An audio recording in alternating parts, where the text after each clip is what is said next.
Halo para orang tua, kalau belakangan ini Anda merasa dunia mengasuh anak jadi lebih dinamis, lebih membingungkan, tenang, Anda nggak sendirian.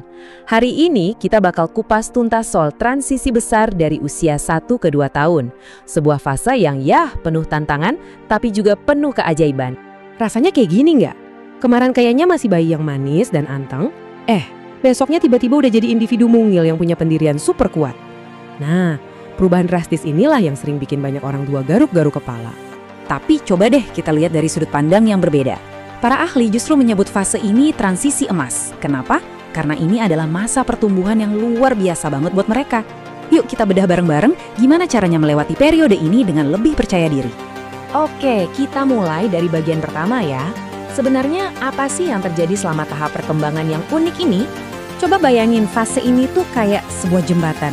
Si kecil udah bukan lagi bayi yang pasif, tapi belum juga jadi anak yang sepenuhnya mandiri. Nah, di tengah-tengah inilah lahir yang namanya otonomi.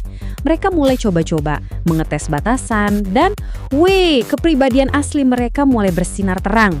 Sekarang, yuk kita intip lebih dalam lagi buat ngerti apa sih yang jadi mesin pendorong semua perubahan ini. Jawabannya, semuanya dimulai dari otak mereka yang lagi berkembang super pesat.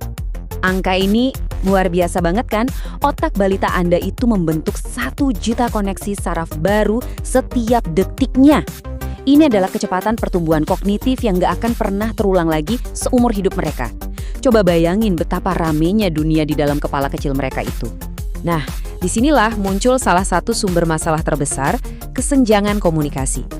Gini, bahasa reseptif mereka atau apa yang mereka pahami berkembangnya cepat banget. Tapi bahasa ekspresif mereka, apa yang bisa mereka katakan, itu jauh lebih lambat. Jurang antara paham tapi nggak bisa ngomong, inilah yang jadi sumber utama frustrasi dan seringnya berujung tantrum. Jadi mari kita luruskan soal tantrum. Ini penting banget. Tantrum itu bukan perilaku nakal. Ini murni soal biologi.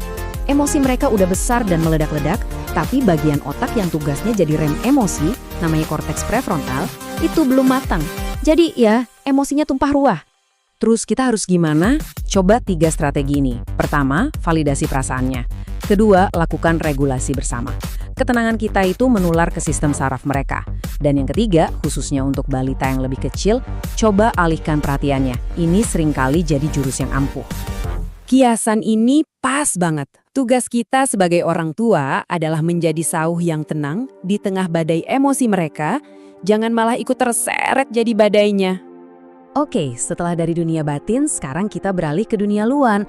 Kita lihat gimana cara balita berinteraksi dengan lingkungan fisiknya, terutama lewat eksplorasi dan makanan. Pasti familiar banget kan sama kata tidak yang diulang ratusan kali sehari? Percaya atau enggak, itu justru pertanda yang sehat loh. Itu tanda kemandiriannya lagi tumbuh. Sama halnya dengan penolakan terhadap makanan baru atau neofobia, itu juga fase perkembangan yang sangat normal. Jadi, gimana caranya biar waktu makan gak jadi ajang perang? Jawabannya ada di sebuah prinsip brilian bernama pembagian tanggung jawab. Ini adalah kerangka kerja yang bisa banget mengurangi stres. Gini cara kerjanya. Tugas kita sebagai orang tua adalah menentukan apa makanannya, kapan waktunya, dan di mana tempatnya. Udah, sampai di situ aja. Sisanya, itu tugas anak. Mereka yang berhak menentukan berapa banyak mau makan dan bahkan apakah mereka mau makan atau enggak. Ini bikin kita fokus pada hal yang memang bisa kita kendalikan.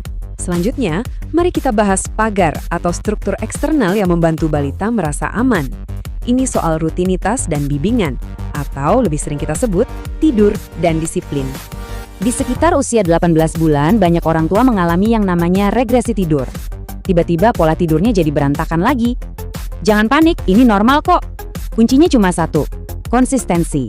Tetap jalankan rutinitas yang sama, apapun yang terjadi. Kenapa rutinitas itu ampuh? Karena ini bekerja secara psikologis. Urutan yang bisa ditebak setiap malam, misalnya mandi, sikat gigi, baca buku, lalu pelukan, itu mengirim sinyal yang kuat ke otak si kecil bahwa oke, sekarang waktunya untuk istirahat. Sekarang, ayo kita definisikan ulang kata disiplin. Ini bukan tentang hukuman. Asal katanya dari bahasa Latin disciplina, yang artinya mengajar atau membimbing. Jadi tujuan kita itu membimbing, bukan menghukum. Gimana praktiknya? Coba lakukan pengalihan, bukan cuma melarang. Tetaplah konsisten dengan aturan, dan yang paling penting, ciptakan lingkungannya, di mana mereka bisa bereksplorasi dengan aman. Jadi kita nggak perlu terus-terusan bilang jangan.